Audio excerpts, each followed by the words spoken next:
दोस्तों, जो लोग बीमारी से मुक्त अर्थात लंबी जिंदगी जीना चाहते हैं उन्हें ब्रह्म मुहूर्त में उठना चाहिए। ब्रह्म मुहूर्त में उठने से व्यक्ति को कमल जैसी सुंदरता, धन, वैभव, कीर्ति, लंबा आयुष प्राप्त होता है। हमारे सनातन धर्म में ब्रह्म मुहूर्त का समय सूर्योदय से 96 मिनट पहले का समय माना जाता है। ब्रह्म मुहूर्त का ठीक से उपयोग करना अगर आप लोगों को आ गया तो इसका चमत्कार देखकर आप दंग रह जाएंगे और आप अपने किसी भी लक्ष्य को इतनी आसानी से पालेंगे जिसके बारे में आपने कभी सोचा भी नहीं होगा, क्योंकि ब्रह्म मुहूर्त में किया गया कोई भी कार्य ठीक उसी तरह विकसित होता है जैसे कि पानी, खाद और सूर्य के उपस्थिति में कोई पौधा। दोस्तों, क्या आपको पता है इस ब्रह्म मुहूर्त के प्राचीन तत्व को विज्ञान ने भी स्वीकार किया है। ब्रह्म मुहूर्त को हमारे शास्त्रों में जैसे वेद, पुराण और उपनिषद में बहुत महत्वपूर्ण जगह दी गई है। सनातन धर्म के साथ साथ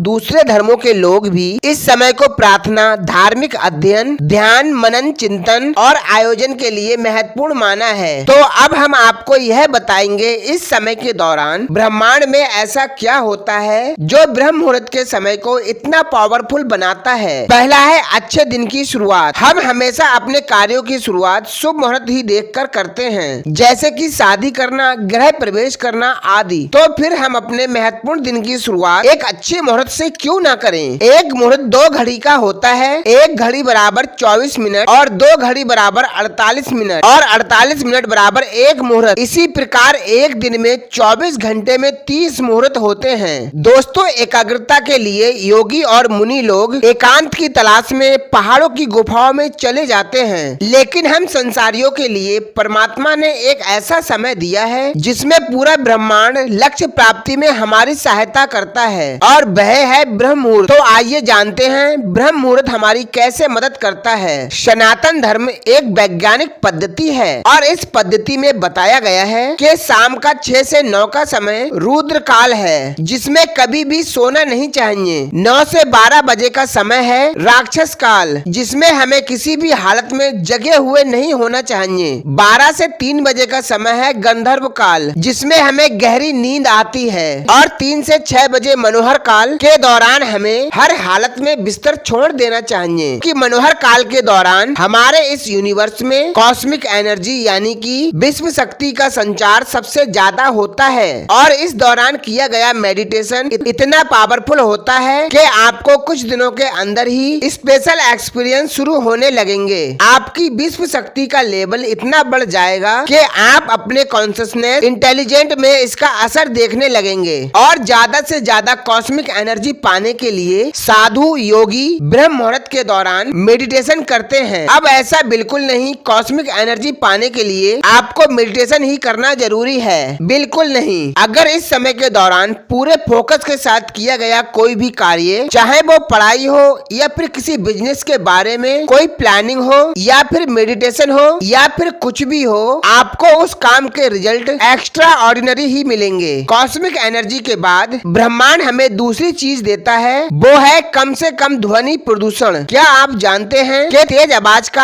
आपके दिमाग पर क्या असर पड़ता है? अगर नहीं जानते तो आज जान लीजिए। हमारे आसपास की आवाजें हमारे ब्लड प्रेशर को इंक्रीज करती हैं, जिससे दिमाग ठीक तरह से कंसंट्रेट और फोकस नहीं कर पाता। हैरी पॉटर की लेखक जेके रोलिंग बताती हैं कि हैरी पॉटर लिखते समय बाहर की आवाजों की वजह से वो सही से कंसंट्रेट नहीं कर पाती थीं, जिसकी वजह से उन्हें होटल में एक रूम लेना पड़ा ताकि वह बाहर की अनवांटेड आवाजों से छुटकारा पा सकें और फोकस के साथ लिख सकें। और जब बात फोकस और कंसंट्रेशन की आती है तो छोटी छोटी बातें भी अपना महत्व रखती हैं। अगर हम शांत वातावरण में कोई भी कार्य करते हैं तो हम कम समय में बहुत ज्यादा कार्य कर लेते हैं। तीसरा है शुद्ध वातावरण। क्या आप जानते हैं ब्रह्म मुहूर्त के समय हमारा वातावरण सबसे शुद्ध होता है। सुबह के समय एनवायरमेंट में 41% ऑक्सीजन और मात्र 4% कार्बन डाइऑक्साइड होती है, यानी कि न्यूनतम प्रदूषण। अब आप जानते ही हैं कि शुद्ध हवा से सैकड़ों फायदे होते हैं और इसका सबसे बड़ा फायदा ये है कि शुद्ध हवा हमें देती है बहुत ज्यादा शक्ति और तेज दिमाग। अब हम जानते हैं हमारा शरीर ब्रह्म मुहूर्त में किस तरह से हमारा सहयोग देता है। आयुर्वेद में बताया गया है कि हमारा शरीर जल, अग्नि, पृथ्वी, वायु, आकाश इन 5 तत्व से बना है और इन्हीं 5 तत्वों के मिलने से हमारे शरीर की मुख्य शक्ति का निर्माण होता है। वायु और आकाश से वात बनता है, अग्नि और जल से पित्त बनता है, जल और पृथ्वी से कफ बनता है। और अब यह जो वात शक्ति होती है वह मानसिक कार्य करने के लिए बहुत ही महत्वपूर्ण है। शाम को 2 से 6 तक और सुबह 2 से 6 तक वात शक्ति हमारे शरीर में प्रवाहित होती है। इस समय के दौरान हमें रचनात्मक और बौद्धिक कार्य करने चाहिए, लेकिन वात शक्ति के दौरान हमें मस्तिष्क से जुड़े हुए कार्य क्यों करने चाहिए? तो यह जो वात शक्ति होती है हमारे शरीर के एक ऐसे चक्र से जुड़ी हुई होती है जो आध्यात्मिक चेतना को बढ़ाती है, जो हमारी भावनाओं को भक्ति, ईश्वर प्रेम और निष्ठा की ओर जोड़ता है, जिसका प्रतीक हिरण है, जो अत्यधिक ध्यान देने और चौकन्नेपन का बोधक है। और सबसे खास बात, इस चक्र के देवता भगवान शंकर जी और माता पार्वती हैं। भगवान शिव चेतना